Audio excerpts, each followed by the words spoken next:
بسم اللہ الرحمن الرحیم۔ السلام علیکم جی ویور، ایام السبت 23 جولائی 2022 کی اہم اپ ڈیٹ جو کہ ہر غیر ملکی کے لیے جاننا ضروری ہے، خود بھی جانیے اور دوسروں کو بھی شیئر کیجیے اور چینل کو سبسکرائب کر لیں تاکہ اس قسم کی نئی اپ ڈیٹ آپ تک پہنچ سکے۔ ایک سعودی نے جوزات کے ٹویٹر پر پوچھا ہے کہ اس کا عامل ایک غیر ملکی ہے اور وہ فوت ہو گیا ہے۔ اب اس کی میت کو اس کے ملک روانہ کرنے کے لیے میں فائنل ایگزیکٹ کس طرح لگوا سکتا ہوں؟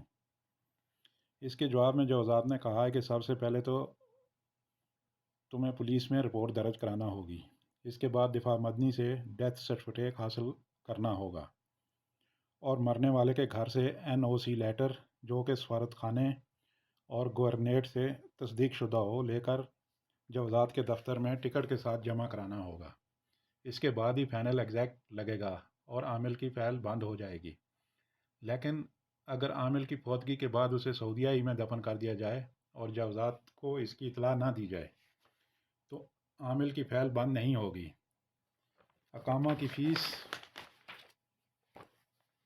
اور مکتب عمل کی فیس کفیل کے اکاؤنٹ میں ایڈ ہوتی رہے گی، جو کہ بعد میں کفیل کو ہر صورت میں ادا کرنا ہوگی۔ جوزات سے ایک اور شخص نے پوچھا کہ میں اپنی تصویر تبدیل کرنا چاہتا ہوں، کیا یہ ابشر کے ذریعے ممکن ہے؟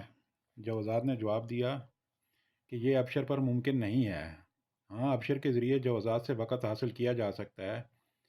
اس کے بعد نیا پاسپورٹ جس پر نئی تصویر لگی ہو اور ساتھ ہی پرانا پاسپورٹ جو کہ کینسل ہو گیا ہو وہ لے کر کفیل کے ساتھ جوزات کے دفتر میں آنا ہوگا۔ اس کے بعد ہی تصویر چینج ہوگی۔ ہاں، البتہ آپ کی فیملی جس کے آپ سپانسر ہیں ان کے معاملات کے لیے آپ خود جوزات میں آ سکتے ہیں۔ دوسری خبر بھی غیر ملکیوں کے حوالے سے ہے۔ سبق ویب سائٹ کے مطابق 14 جولائی سے 20 جولائی تک اقامہ قوانین کی خلاف ورزی کرنے والے 6,500 لوگوں کو گرفتار کیا گیا۔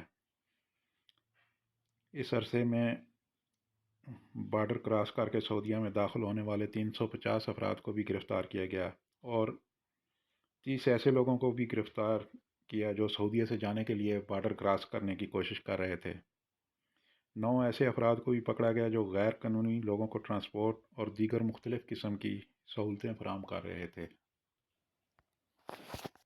اگلی خبر ہے جیزان سے۔ جیزان کے سرحدی محافظوں نے چرس کی اسمگلنگ کی کئی کوششوں کو ناکام بناتے ہوئے 6 ایتھوپین کو گرفتار کر کے ان کے قبضہ سے 31 کلو گرام چرس برآمد کر لی، جبکہ سرات عبیدہ میں ایک سعودی شہری کو شک کی بنیاد پر پکڑا گیا اور اس کی تلاشی لی گئی تو اس کے قبضہ سے 47 کلو گرام گات برآمد ہوئی۔ تھینک یو فار واچنگ خبر ٹی وی۔